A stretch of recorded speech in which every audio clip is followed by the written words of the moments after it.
রাখাইনের আকাশ, নিচে রোহিঙ্গাদের গল্প। রাখাইনের মাটিতে একসময় ছিল সবুজ ধানক্ষেত, ঘরবাড়ি, ধোয়া আর শিশুদের হাসি।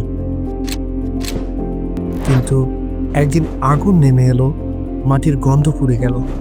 নদীর 2017 সালের সেই ভয়াল দিনে লক্ষ লক্ষ রোহিঙ্গা সীমান্ত পেরিয়ে এলো, জীবনের তাগিদে মৃত্যুকে ফেলে রেখে।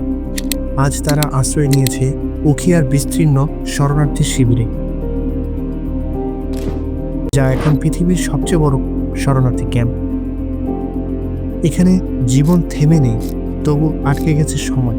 শিশুরা জন্ম নিচ্ছে কাঁটাতারের বেড়ার ভেতরে, যেন খাঁচার মধ্যে বেড়ে ওঠা প্রজন্ম।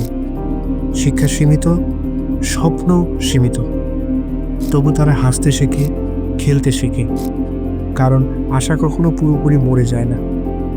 কিন্তু এই আশা নড়বড়ে, তাদের নেই নাগরিকত্ব, নেই ফেরার নিশ্চয়তা। প্রতিদিনের সকাল মানে নতুন লড়াই, খাদ্য, পানি, চিকিৎসা আর নিরাপত্তার জন্য। রোহিঙ্গাদের গল্প কেবল তাদের নয়, এটা মানবতার গল্প। যতদিন তারা গৃহহীন, ততদিন মানবতার বিবেক অসম্পূর্ণ। উখিয়ার আকাশের নিচে আজও তারা তাকিয়ে থাকে, যেন স্বপ্ন ছুড়ে দেয় আমাদের দিকে। আমরা কি ফিরে যাব আমাদের বাড়িতে? প্রশ্নটা আমাদের কাছে। আমরা কি তাদের পাশে থাকব, তাদের গল্প বলবো, যতক্ষণ না একদিন তারা আবার নিজেদের মাটিতে দাঁড়াতে পারবে?